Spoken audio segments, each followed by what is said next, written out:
a young man in the traditional mythology, and he's wearing the toga praetexta of the senatorial class. So you might say that he's sort of corroborates that suggestion.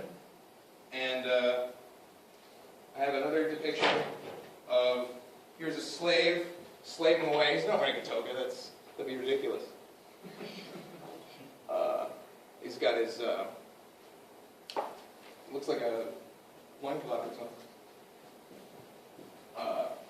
We have all kinds of, our best sources are the primary sources from a lot of the art of the time. We can see Romans in various states of dress.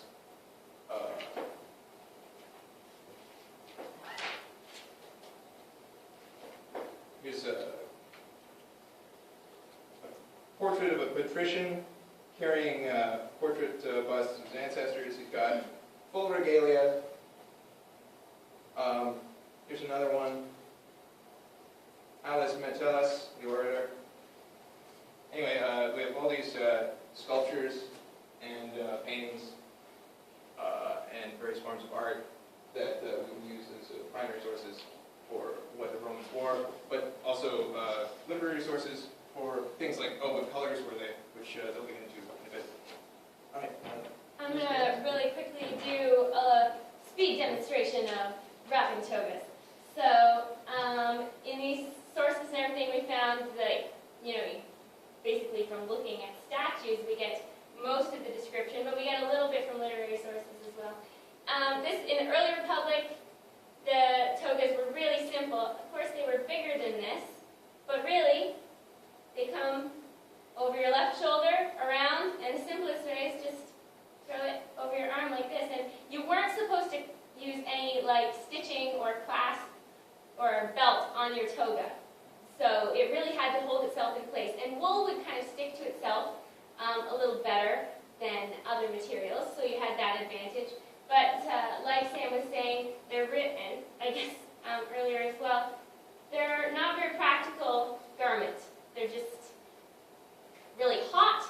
In like a Greek summer, you can be dressed in all this wool, and you kind of have to keep this arm up all the time, right? I can't really do anything with this arm because it's like holding my clothes on. This is my belt right here.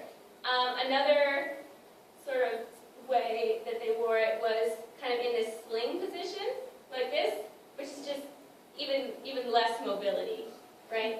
And one of the ancient authors, Quintilian, comments on how the orators in the past had to use different gestures because they wore their togas this way. And he's like, don't wear your toga that way.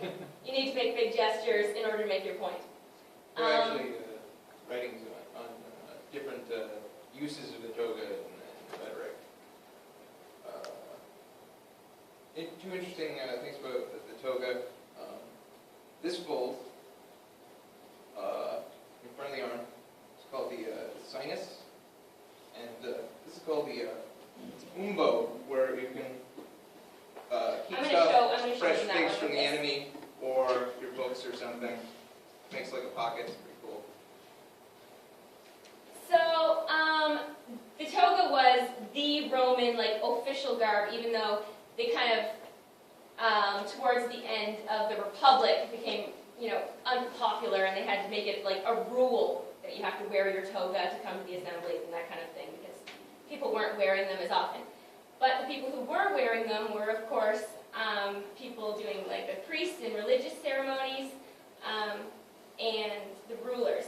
But they got more and more elaborate and bigger and bigger. So this is a small toga. This is a petite, iris-sized toga. But as you can see, it's not rectangular like the bed sheets we would throw on for a toga party. It's always in sort of a semicircular shape, and they had different variations of this as well. Sometimes with straight sides here, or a chunk cut out to make it come over different parts of your body more easily. I'm going to throw this on in kind of an imperial style, so much later than we're in right now. But it got so, like, togas got so big, they got up, this is almost 12 feet, but they got to like 17 feet to wear your togas, so they couldn't put them on themselves. They had to have their slaves dress them. And what I'm doing right here is making sort of a pleated bit.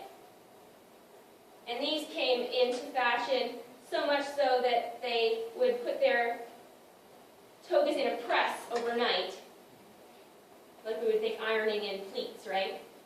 So that you have a good pleat. So you leave that kind of between your legs, and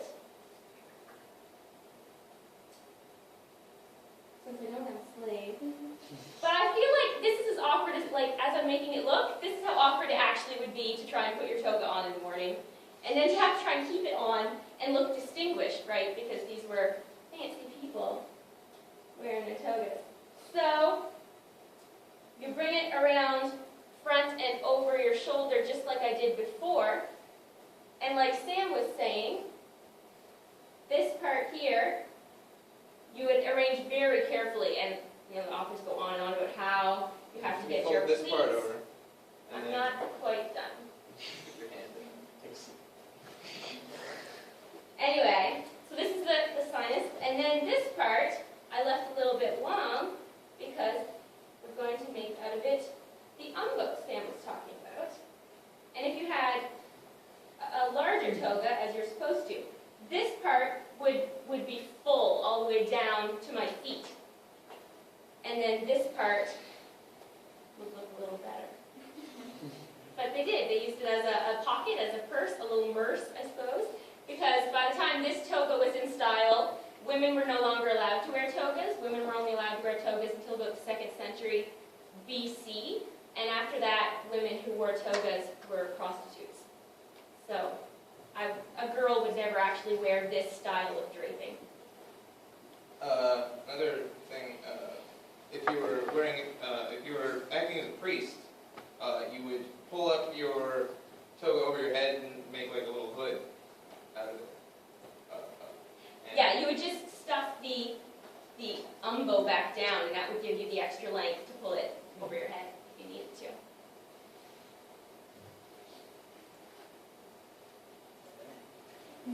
I wonder if we should continue next class.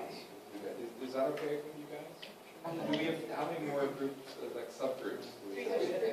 3 more. Okay, so why don't, and if it's okay with you guys, we'll start with that.